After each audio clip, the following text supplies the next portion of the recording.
এর উদাহরণস্বরূপ বলা যেতে পারে এই মাদ্রাসার নামে, ওনার নাম কি সামাদ ভাই না, মরম সামাদ ভাই, মরম সামাদ ভাই 20% জমি কিনেছিলেন, 20% জমি কিনেছিলেন। এই জমিটার কিছু অংশ ময়দানের মধ্যে আছে, কিছু অংশ রাস্তায় চলে গেছে। যেহেতু জমিটা রাস্তায় এবং ময়দানের মধ্যে আছে, কাজী মরম সামাদ ভাইকে টাকাটা নিয়ে আর কবরে যাবেন না, উনি কোথাও না কোথাও আবার দান করে দেবেন, হয়তো আমাদের ময়দানে দান করবেন, না হলে মাদ্রাসায় দান করবেন। কাজে সে টাকাটা আমাদের পরিশোধ করা দরকার, নাম্বার 1। 2 নাম্বার, এই যে পূর্ব দিকে যে বটগাছ আছে, ওই বটগাছকে কেন্দ্র করে পূর্ব দিকে কিছু জমি আছে, মোটামুটি 20% জমি আছে। এটা একেবারে হত দরিদ্র লোকজনের জমি, অত্যন্ত দরিদ্র লোকজনের জমি, যারা এতদিন কথাটা বলতে পারেনি, কেউ তাদের কথার কোনো মূল্যও দেয়নি। তা আমি আপনাদের কাছে বিনীত আবেদন করবো যে আপনারা সবাই একটু সহযোগিতা করুন, যাতে আমরা জমিটার মূল্য তাদেরকে নামথাম কিছু মূল্য দিয়েও তাদের হাত ধরে আমরা এখান থেকে পরিচ্ছন্ন হয়ে যাই, এখান থেকে একটু পরিচ্ছন্ন আমরা হতে চাই। তাহলে ওইখানে একটু 20% জমি, এই মরম আব্দুল সামাদ ভাইয়ের 20% জমি, প্লাস ঈদগাহ মাঠের মাঝখানে একটু জমি আছে, 6% জমি একদম মিডিলে আছে, সেই জমিটারও মূল্য পরিশোধ করা হয়নি।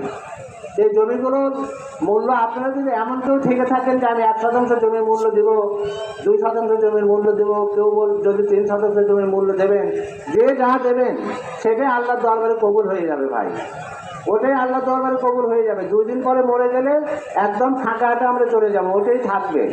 তা আপনারা যদি কেউ দয়া করে প্রতিশ্রুতি দেন, তাহলে একটু লিখে দেবেন যে আমরা এইটুকু করবো। আমি কথা দিচ্ছি, আমি ওটা স্বীকৃতি দিব আপনাদের। কেউ যদি 2 শতক জায়গা দেন, লিখে দিব যে আপনার টাকায় 2 শতক জায়গা ক্রয় করা হয়েছে। কেউ যদি 3 শতক যেটাই দেবেন, সেটা স্বীকৃতি দিব ইনশাল্লাহ আমরা। দয়া করে এইটুকু আপনাদের কাছে রাখলাম, আমরা তো চেষ্টা করছি, আপনারা একটু দয়া করে সাহায্য সহযোগিতা করবেন। পরবর্তী যেটা, এই ঈদগাহ ময়দান পূর্বপুরুষ আমাদের যারা ছিল তারা প্রতিষ্ঠিত করেছে জন্য আমরা এর কলেবর বৃদ্ধি করতে পারছি। ইনশাল্লাহ একে আরো সাজিয়ে সুন্দর করতে পারবো, আরো অনেক কিছু আমরা করতে পারবো। এটা আমি চাচ্ছিলাম আমাদের লোকজন, যেমন বেতরকান্দি না ঠাকুরবে, এখান থেকে আমাকে ফোন করা হয়েছিল যে একজন ভদ্রলোক মারা গেছে, তাকে ঘরের মধ্যে কবর দেওয়া হয়েছে, কবরের জায়গা নেই। আরো একজন ভদ্রলোক মারা গেছে, তাকে আঙ্গিনেই কবর দেওয়া হয়েছে, কবরের জায়গা নেই। এবং আমাদের যে কবরগুলো সবগুলো হচ্ছে বাড়ির পিছনে, টয়লেটের ধারে, রান্নাঘরের পিছনে, ঘরের অপরিচ্ছন্ন জায়গায়, এগুলো কবর হয় না। মানুষের কবর বড় কবরস্থানে হওয়া উচিত।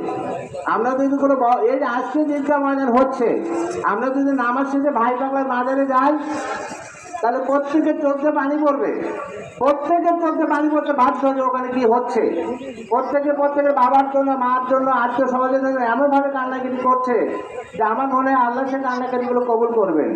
আর আমাদের বাড়ির পিছনে আমার যে দাদার কবর আছে, আমি হয়তো যাবই না। আপনার বাড়ির পিছনে আপনার বাবার যে কবর আছে, আপনার তো সেখানে যাবেনই না। তাদের যদি কোনো কেন্দ্র কবরস্থান থাকে, তাহলে সেখানে 24 ঘন্টায় কেউ যাবে। আমার কবর যদি এখানে হয়, ছিল না সারা রাত, মানুষের বাসায় পানি নেই, কারেন্ট না থাকার জন্য মানুষ প্রিপারেশন নিতে পারেনি, ওয়েদার একটু খারাপ।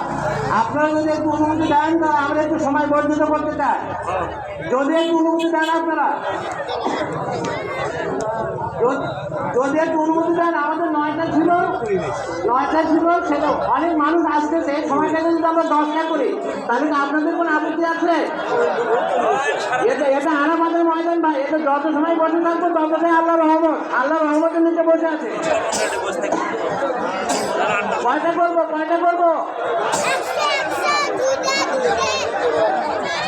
9:30 কয়টা? 9:30, ঠিক আছে, 9:30।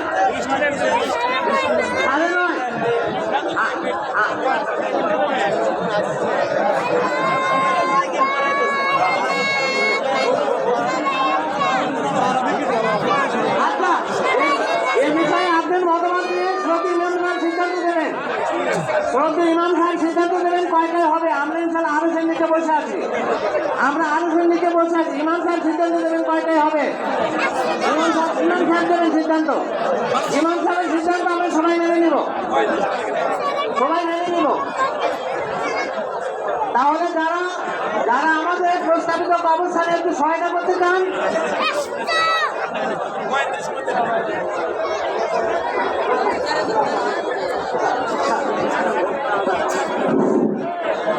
ভাইয়ের আমার, আপনারা হই হই করবেন না।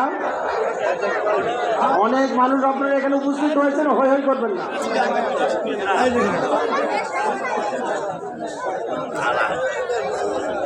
কমিটি আজকের এই মাঠের